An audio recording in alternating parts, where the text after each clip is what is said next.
In this field, so much is about those experiences. So if you really want those pay to play experiences, because some of them are super cool, you could focus more on getting into a school that's more affordable and do some of those things rather than go to a really expensive school.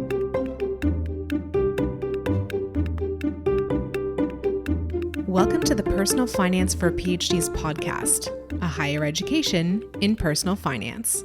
I'm your host, Dr. Emily Roberts. This is Season 9, Episode 3, and today, Dr. Stephanie Schuttler of Fancy Scientist and I are publishing a dual interview. Stephanie is a wildlife biologist turned science communicator and expert in careers in wildlife biology. We have a great topic: how to pursue your passion in a financially healthy manner.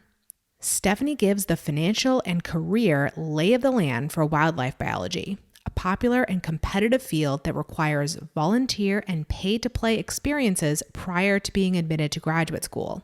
Even completing a graduate degree in wildlife biology doesn't necessarily lead to the type of job young people dream about when they enter the field. Sound familiar? Stephanie and I discuss how to limit the financial risk of pursuing a career in a field that you are passionate about. I have some exciting personal news, which is that I finally received my full vaccination course against COVID-19. I have to say, it was tough to watch my friends and acquaintances who have university and hospital affiliations receive their vaccinations over the last several months while I was waiting for them to become available to my age bracket in California. But my turn finally came. I am ecstatic that my parents are visiting us this week, whom we have not seen in person since November 2019. Prior to COVID, as you likely know, I gave in-person seminars and workshops at universities. I honestly wasn't sure how my business would fare without being able to travel and with universities facing the uncertainty that they did early on.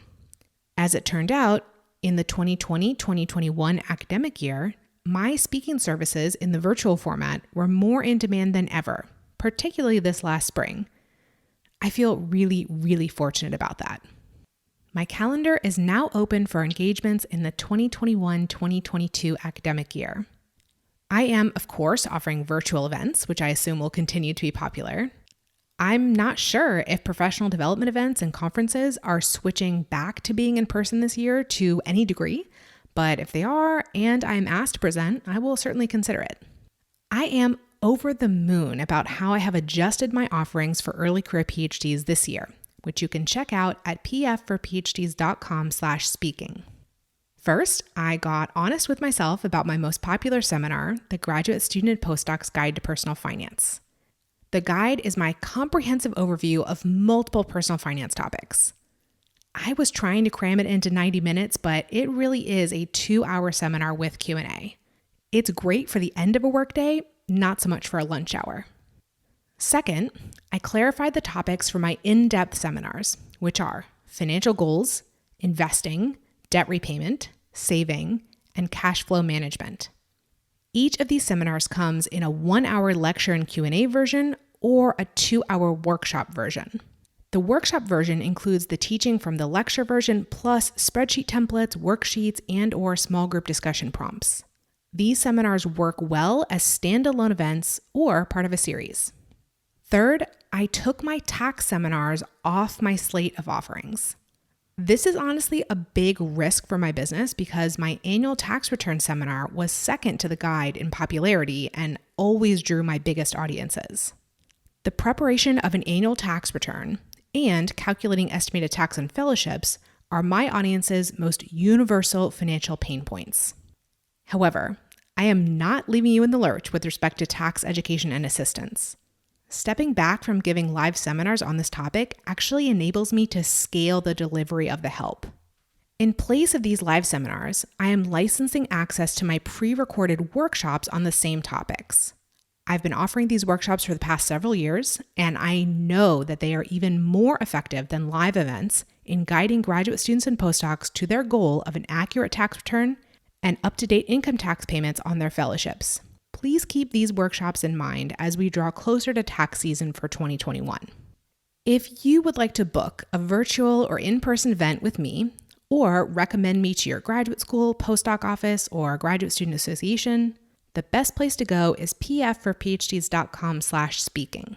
From there, you can learn about all my seminar offerings, read reviews from previous event hosts and attendees, view my speaking fees, and schedule a call with me to discuss your event.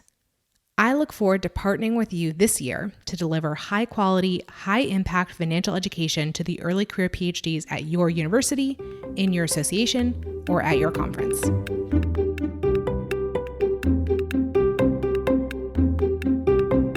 Now on to the book giveaway contest. In June 2021, I'm giving away one copy of The Automatic Millionaire, a powerful one-step plan to live and finish rich by David Bach, which is the Personal Finance for PhDs community book club selection for August 2021. Everyone who enters the contest during June will have a chance to win a copy of this book. The Automatic Millionaire was one of the first personal finance books I ever read, and it had an enormous impact on my financial mindset and behavior. The path to becoming a millionaire is not necessarily quick or easy, but it can be simple and automatic. I can absolutely credit the key strategy that this book teaches as the reason my net worth is as high as it is today. I hope this book affects a similar result for you. If you would like to enter the giveaway contest, please rate and review this podcast on Apple Podcasts, take a screenshot of your review, and email it to me at emily@pfforphds.com.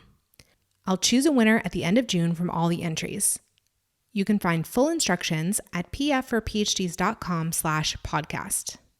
Without further ado, here's my interview with Dr. Stephanie Schuttler.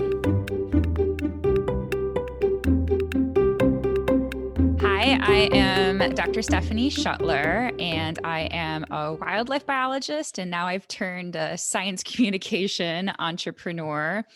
A brief background of myself is that I kind of stumbled into this career. I didn't know I wanted to be a wildlife biologist until my last year in college when I decided to study abroad, and I randomly chose a wildlife management program in Kenya. So that changed my life. And I knew from there that I had to go to graduate school. So I got some experience doing 3 different types of internships over the course of 3 years.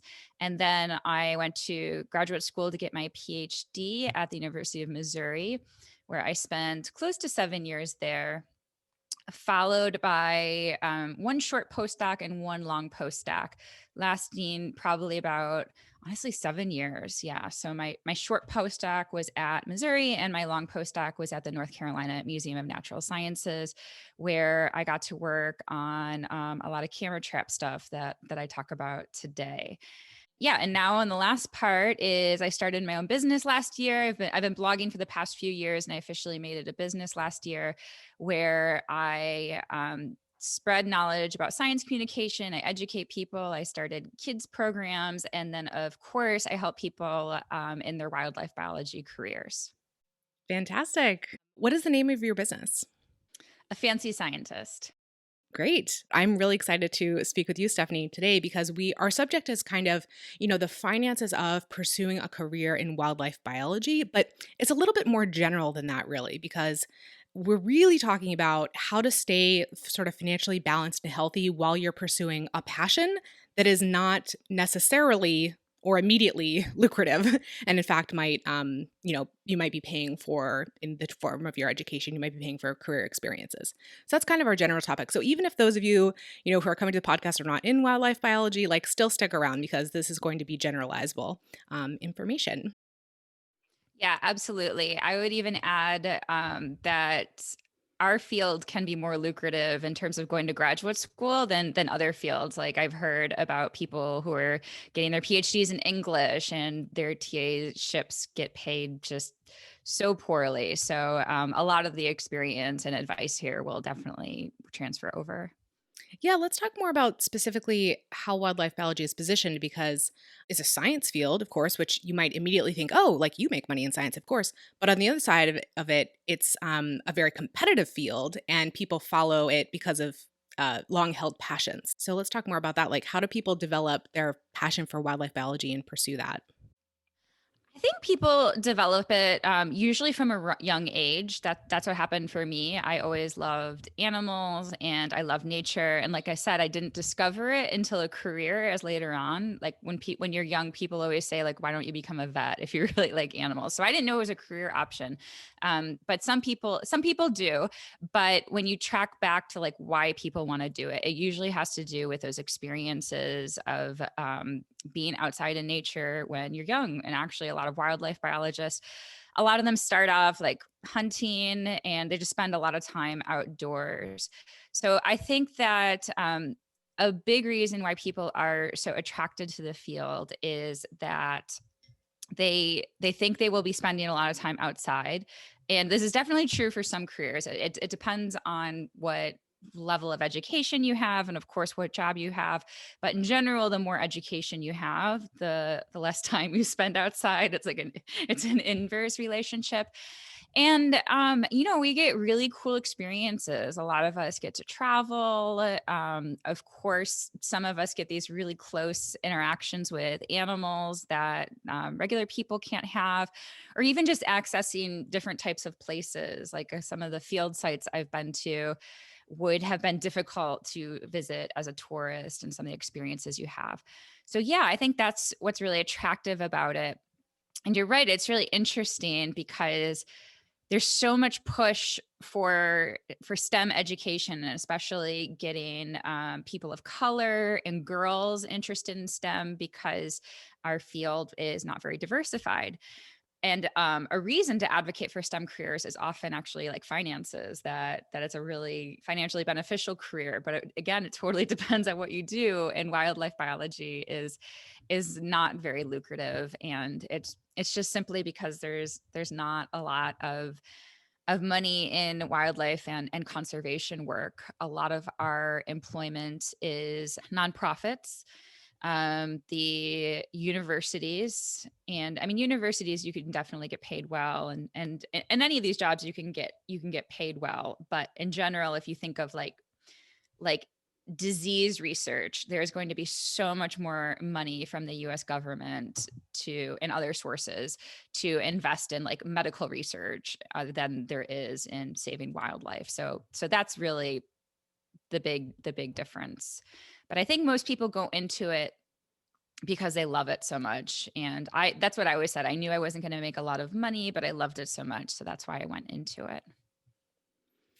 And it's so important to go into these kinds of career choices with your eyes wide open as to what the possibilities are, including the financial possibilities. So it sounds like people, maybe from the time they're children, have a very like romantic idea of what this career is going to be, but the reality does not necessarily line up with that, especially as you advance further and further.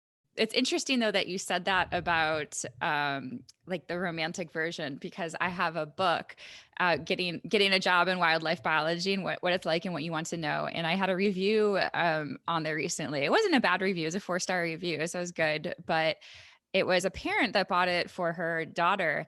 And she read it first and with the intention of getting it to her daughter. And after she read it, she was kind of like, I'll leave it up to my daughter to read. And her review was all about how realistic I was. And that's exactly why I wrote it, because people have this really romantic view of what wildlife biology is. Like myself growing up, I saw Jane Goodall. And I mean, Jane Goodall isn't really considered a wildlife biologist. She's more of a primatologist, but still that's what you imagine it to look like, or Steve Irwin. And the reality is you're not doing those types of things. So I pride myself on telling the truth, and I don't want to dissuade anyone from entering this field. I just want them to know like what it's like going into it. So, one thing that I learned from our prior conversations is that in your field, it's very common for people to have to do volunteer experiences or even pay to play experiences to get into graduate school, to get a job, to advance. And this is not necessarily as common in other areas. So, could you please tell us more about what does pay to play mean? What are the kinds of volunteer experiences that people may be required to have, and are they really required? Yeah, absolutely. This is a really hot topic right now. I personally think that you cannot get into graduate school without having some sort of experience. And in order to get that first paid experience, honestly, you really need experience for that. And I would say you can get it in college if you volunteer with a lab and you get college credit for it. So that's essentially not totally volunteering. And there are some work study programs in colleges as well. But really, to get your first experience, you need to volunteer, and that's just the unfortunate reality of it. And this is a big problem because it discourages diversity from our field. So I'm in no way like advocating for these experiences. I just feel like that's the reality of the situation. So there's lots of experiences, and even at our museum, like when we had interns in our lab, we did have money for some of them. And I constantly applied for grants to get money to pay interns, but they don't come through. Um, so either like I would have people email me and be like, I'm so interested in your research. Can I help you out? Or I would have a lot of research to do, and I would come across people and offer them experiences to help me with this. And there's exchanges in other ways. Like I write them letters of recommendations and I invite them to be on journal publications and stuff like that. But yeah, we can't afford to pay for everyone. So it's hard to deny people experiences who want them. But also, the pay to play thing is that some experiences are so desirable that they can afford to charge for them. And I do think there are some sort of scammy experiences out there where they profit off of it. But there are also legit scientists who are working in another country and they have to pay for the field site and the food costs and things like that. So I've seen job advertisements where you get to maybe go to like South Africa for a summer and you have to pay to stay there. And they mentioned that it just covers the field costs and they're not making money off of it. But still, I know a big reason why I got certain opportunities was because of my experience in Kenya. I had a study abroad program and an internship in Kenya. And Kenya it really was volunteering because I did get paid, but I got paid a Kenyan salary. And then I did have to pay for half of my airfare. So it ended up being a year where I didn't make anything. And yeah, if I didn't have those experiences, then I would have not had like my graduate school experience of studying forest elephants. So if somebody who comes from a financially disadvantaged background really wants to do something like work internationally, honestly, it's really tough because those experiences are more desirable and people are willing to pay for them. Yeah, you outlined a couple of reasons why these experiences exist. It really sounds like the field is in a bind. There's not enough funding coming in for all the work that needs to be done, sort of from above, but from below, from the people coming up the ranks, there's an eagerness for people to do the work, even if it's on a volunteer basis, even if they have to pay out of pocket for it. But it sounds like this just comes back to a funding squeeze, right? And the field being so popular and competitive. Those things combined have set up the conditions for this system to develop. And I agree with you. It sounds nightmarish, actually, for someone who doesn't come from a financially advantaged background. And it's a little bit like, in recent, I don't know, last decade or two, there's been so many more conversations about unpaid internships and the elimination of unpaid internships in most fields, because they're they're not great for anybody, especially people who can't afford to do them. But it sounds like that hasn't quite touched the field of wildlife biology yet, because these are essentially unpaid internships, like on steroids, because you actually have to, in some cases, pay to access the site or what have you. Yeah, absolutely. And that, like I said, that's a huge conversation right now. And I think it's especially difficult for nonprofit organizations because, they obviously always need more funding. And they have been under attack, like posting unpaid internships. And I understand both sides. Like, I understand that people need to get paid for their time. But I also don't think it solves the diversity problem because if you're just taking experiences away in general, then anything that is available is going to be so, so, so competitive. So it's like a lose-lose situation. Yeah, it definitely sounds like that. Okay, so we've kind of talked about the downsides to the field of kind of relying on these volunteer and pay to play experiences in the pipeline at the beginning of the pipeline. To get into graduate school, you need to have some kind of experience. To get that first experience that maybe you get paid, well, you have to have an unpaid experience before that point. There are downsides to the field of like losing out on having great, scientists, budding scientists who could be part of the field, maybe being turned away for financial reasons. What are the financial risks that are posed to an individual who tries to pursue a career in wildlife biology? I mean, just going into debt or living paycheck to paycheck constantly, that's like super common in our field. But I know many people who have gone into debt for these like pay to play experiences or to do a volunteer experience, but they don't have the means to cover themselves financially while they're doing that experience, and it affects your entire life.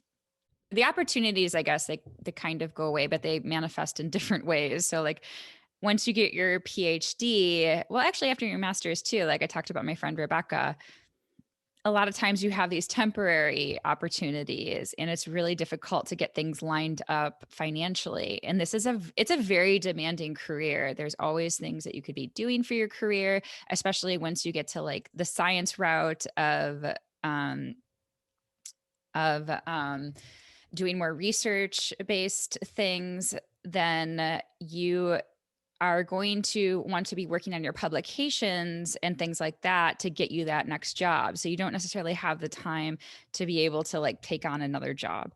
So, I mean, it's really just that you have the potential to go into debt. People do go into debt, and then they don't have the finances saved to be able to keep going in the future if opportunities don't line up. Yeah, this does remind me of the general like pursuit of the tenure track in some fields where you need a PhD to get, and your goal is to get a faculty position.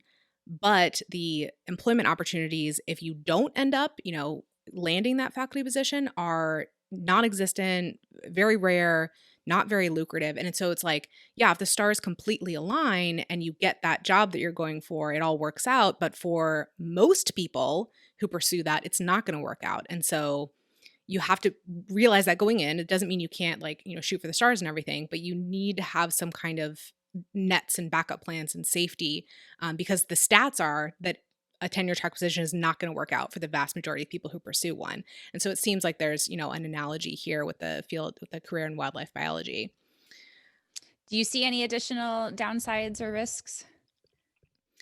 I mean, mentioning going to debt like you did is absolutely perfect. But to me, there's another layer on top of that, which is the loss of opportunity to get compound interest working for you.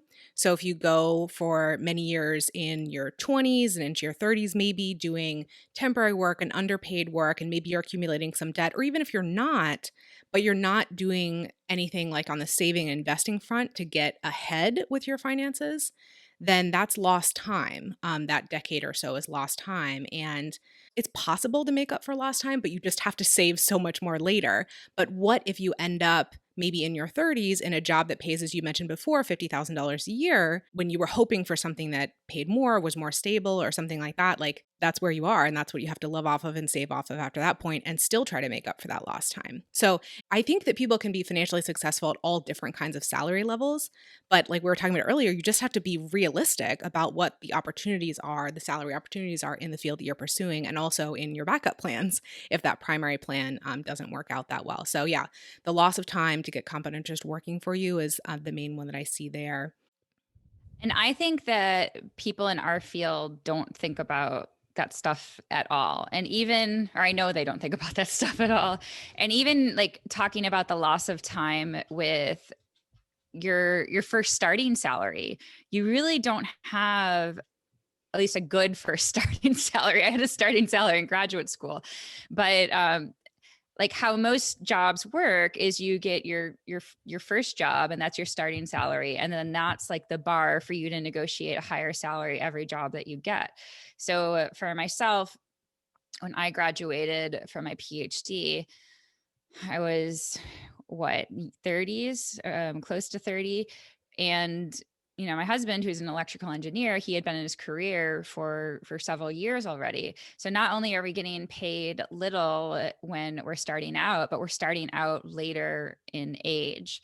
And another thing is people don't do retirement investments either. So my dad grew up poor. His dad died when he was younger, and he had his brothers to take care of. So he was always like financially worried, and he always had us read financial books and stuff like that. So I've had a retirement account since legally you can have one, I think maybe 16 or 18.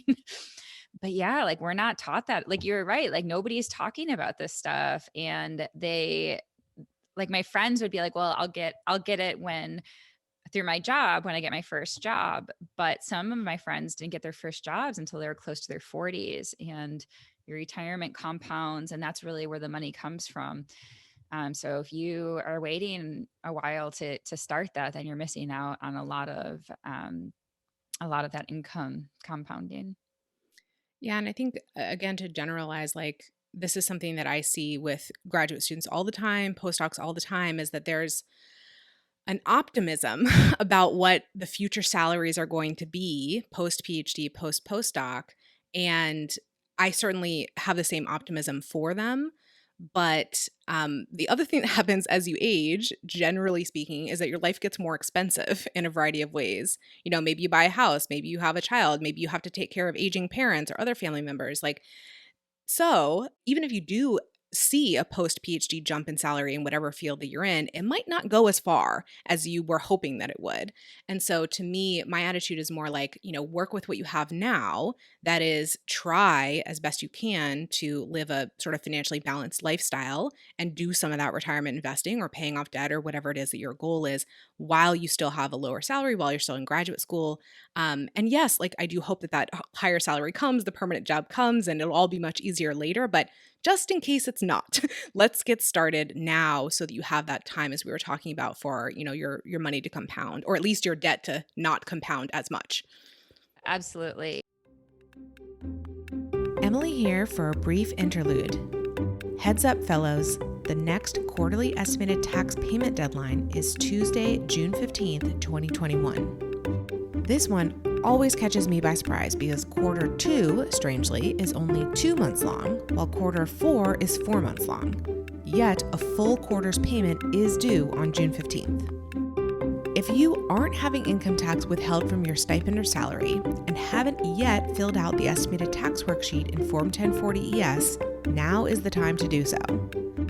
The worksheet will tell you how much you can expect your tax liability to be this year and whether you're required to pay estimated tax.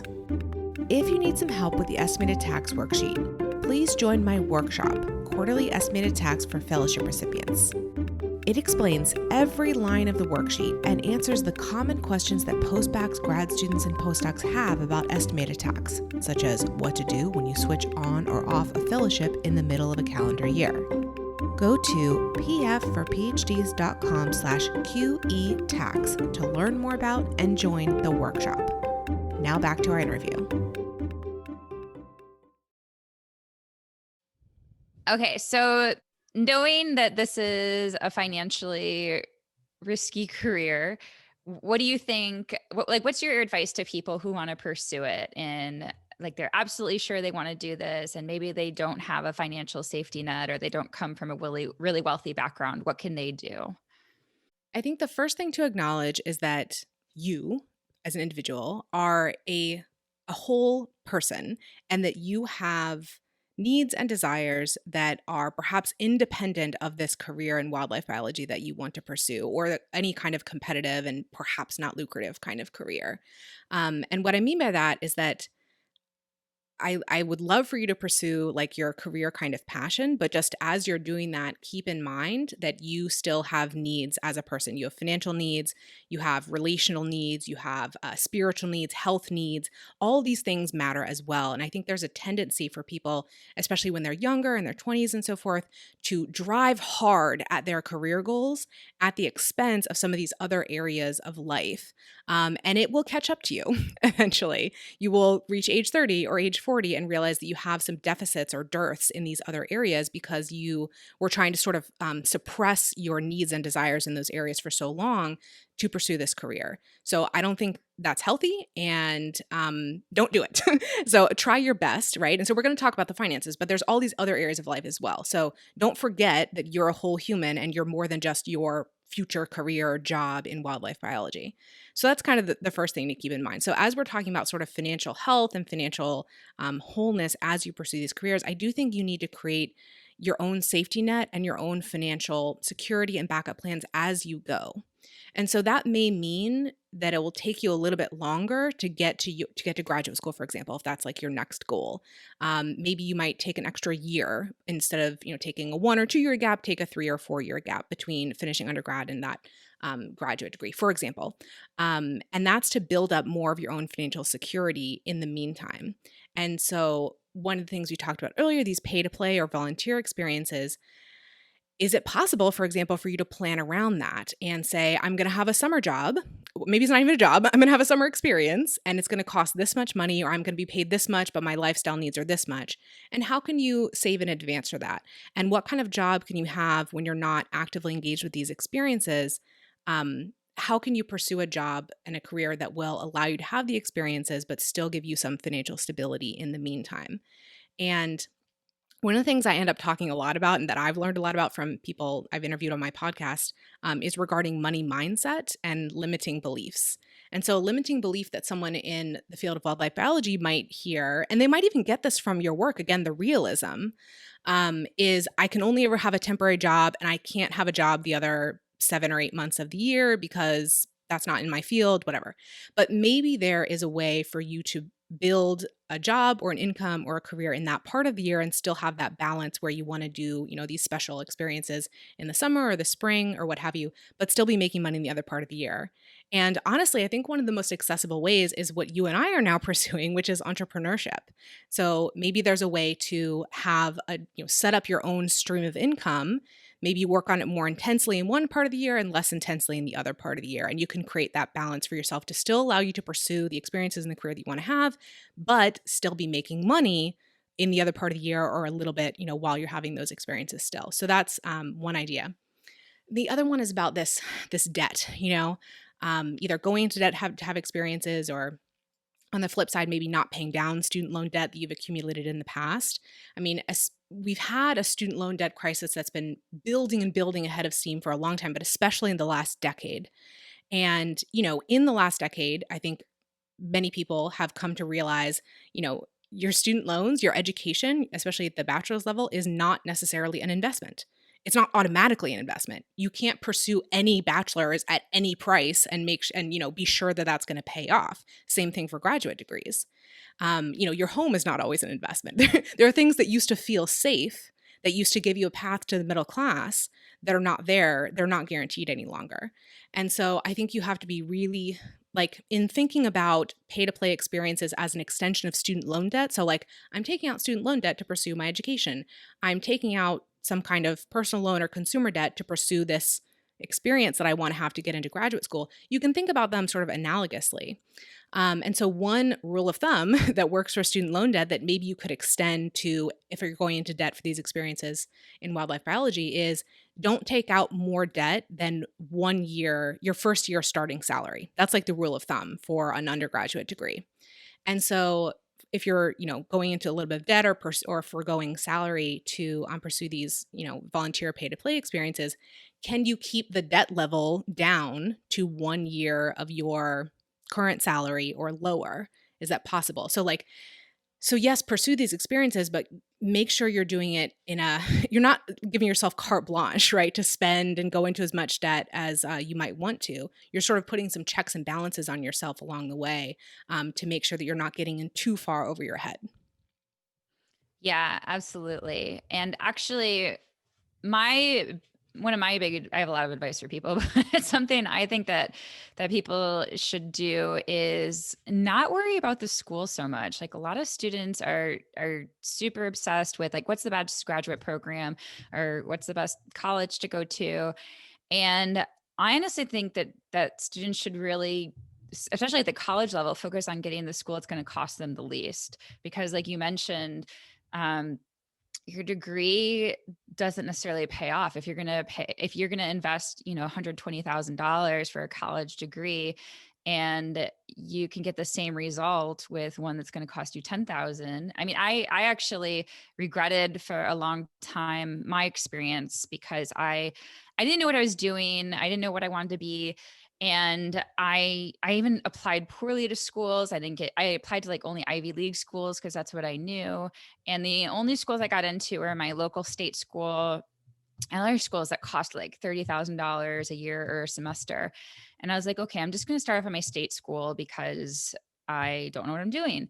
And then it also felt weird to dorm at my state school, which was like 20 minutes down the road from me.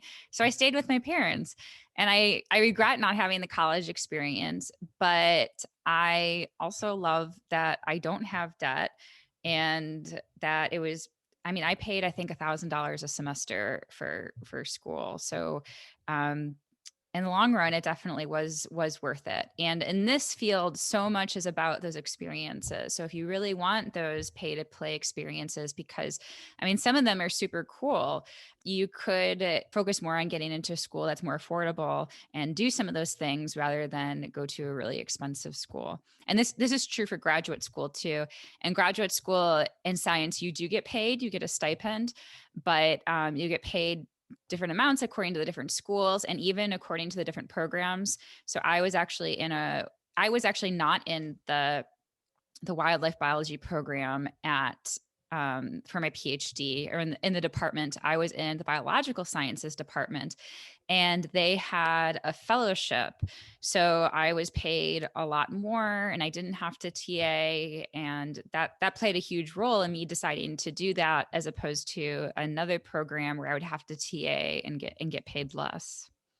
I think that's a great point, both at the graduate and the undergraduate level. Is it's more about what is the actual work that you could be doing, who can you be working with, rather than maybe the name of the school. And of course, the finances come into play as well, because again, I think my basic point here is like shore up security for yourself as you go as best you can to keep you on this route as long as you want to be on it in pursuit of a career in wildlife biology, so that if you get to the end, let's say, of your PhD and you realize, okay, I can get the permanent job, I've achieved all my goals, everything is wonderful. Well, you have some good, financial, a nest egg behind you, perhaps, or at least not as much debt as you could have been in.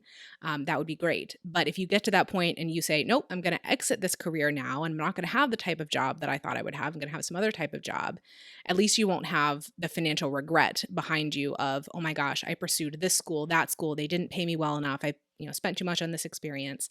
Yeah, I think what you said is perfect, is like focus more on the experiences if you want to go for, less expensive college education, but save your dollars for some pay to play experiences that are really high impact, then that makes a lot of strategic sense to me. Yeah, and another route, I think we talked about this in our chat. You talked about an acronym FIRE. Yeah, so FIRE stands for Financial Independence, Retire Early, or Early Retirement. Yeah. So you could either do that or do a sort of hybrid model. And I interviewed somebody who did um, something kind of similar to that inadvertently. He didn't retire early, but he had 20 years in a corporation that was a really good job. And he um, he volunteered in these citizen science programs on the weekends and in his spare time. And his corporation actually paid for him to go back to school. So he did get a degree in environmental sciences. But when he was finished and on the job market, he got the second job he applied for. And I could not believe that. I was like, oh my gosh, wow.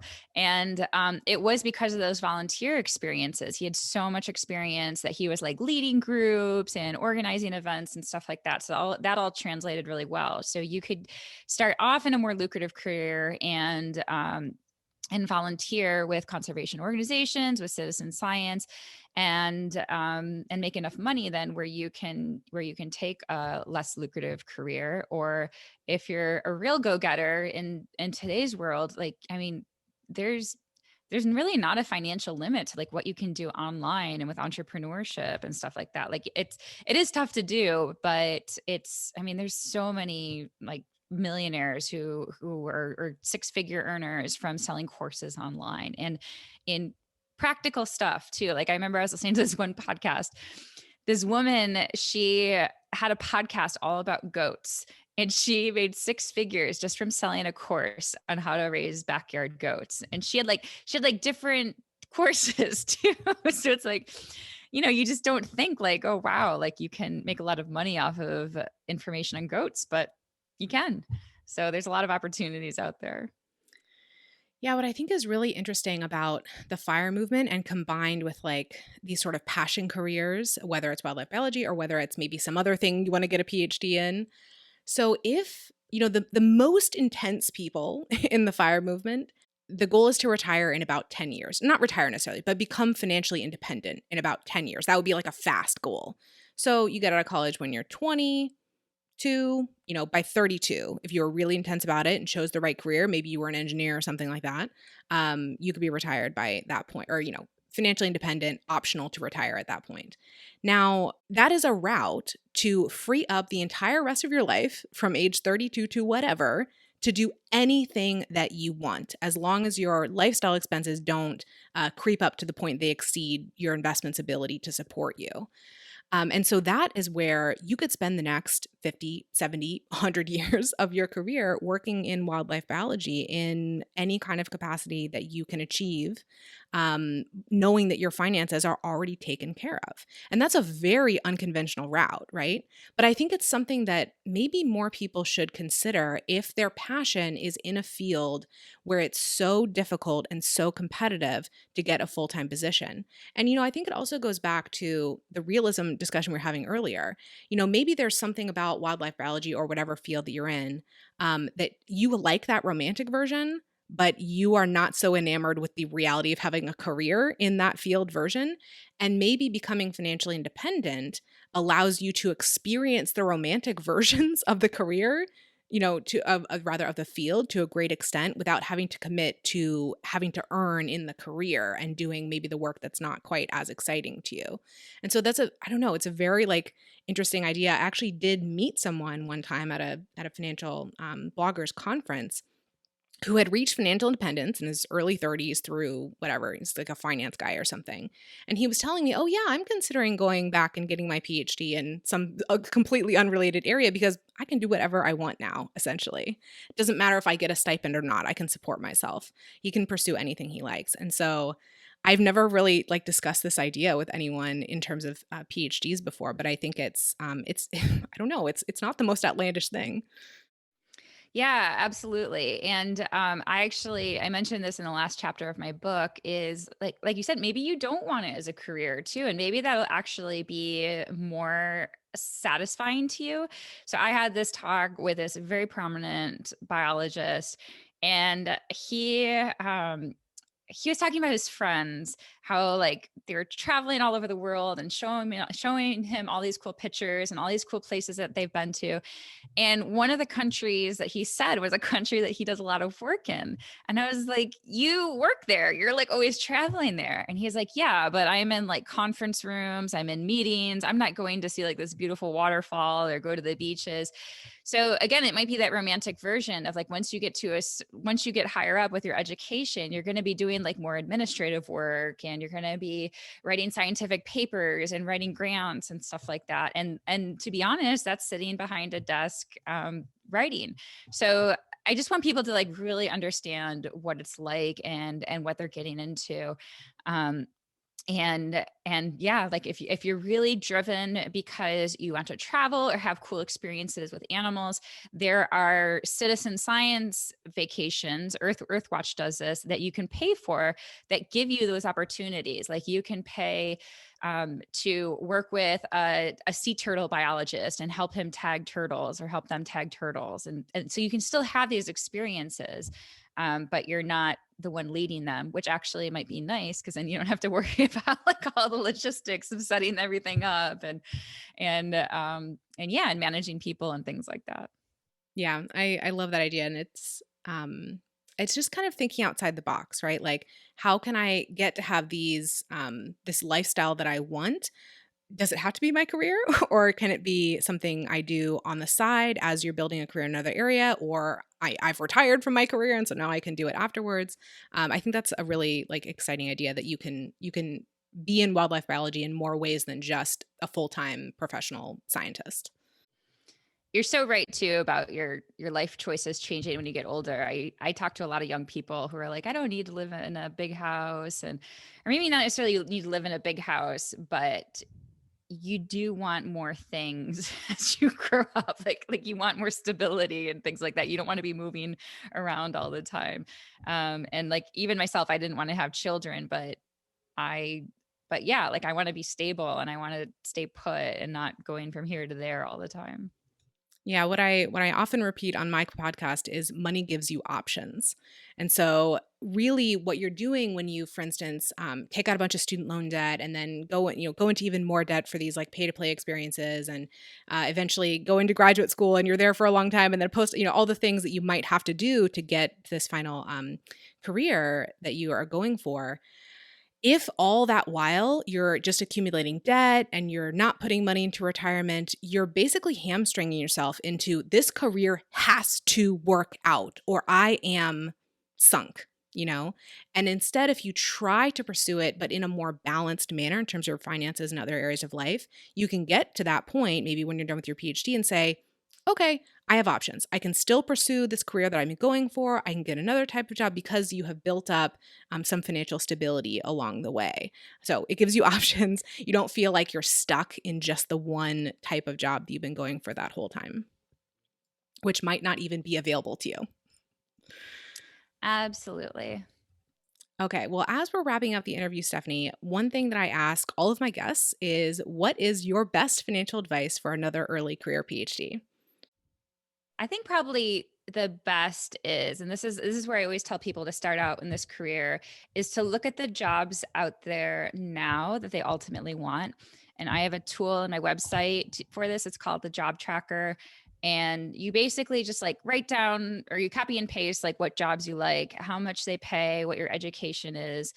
And then in my course, I also have a budget planner too, and like see if you can afford that career and see if it works out to be the type of lifestyle that you want. So really like copy the salary and the location and look up houses in that area and how much they cost and see if this fits into your lifestyle. But again, like really get an idea of like where you want to end up. So there's no surprises and you can pivot more easily along the way if you decide, okay, I love this, but I really want to make more money, which is okay. Because like I said, some of these jobs, they pay very little and it can be difficult to live with those jobs. I knew somebody who had what other students that was like an absolute dream job, but she was just so sick of not making money. Absolutely. I love that advice. It goes along with the general theme of like being realistic. Okay, so where can listeners find you, Stephanie? They can go to fancyscientist.com or just Google Fancy Scientist. I'll come up and they can contact me anyway. I check all my messages. I'm happy to answer their questions and I love hearing from people. And what is the title of your book? Getting a job in wildlife biology, what it's like and what you need to know. Great. Very blunt. Well, thanks so much for doing this. I had a good time talking to you and I learned a lot. Thank you. It's exciting to me to learn about a new field and kind of wrap my mind around like particular financial challenges within that field. Listeners, thank you for joining me for this episode. pfforphds.com/podcast is the hub for the Personal Finance for PhDs podcast. On that page are links to all the episode show notes, which include full transcripts and videos of the interviews. There is also a form to volunteer to be interviewed on the podcast and instructions for entering the book giveaway contest. I'd love for you to check it out and get more involved. If you've been enjoying the podcast, here are 4 ways you can help it grow. 1, subscribe to the podcast and rate and review it on Apple Podcasts, Stitcher, or whatever platform you use. If you leave a review, be sure to send it to me. 2, share an episode you found particularly valuable on social media, with an email listserv, or as a link from your website. 3, recommend me as a speaker to your university or association. My seminars cover the personal finance topics PhDs are most interested in, like investing, debt repayment, and effective budgeting. I also license pre-recorded workshops on taxes. 4, subscribe to my mailing list at pfforphds.com/subscribe. Through that list, you'll keep up with all the new content and special opportunities for personal finance for PhDs. See you in the next episode, and remember, you don't have to have a PhD to succeed with personal finance, but it helps. The music is Stages of Awakening by Poddington Bear from the Free Music Archive and is shared under CC by NC. Podcast editing and show notes creation by Miriam Ock.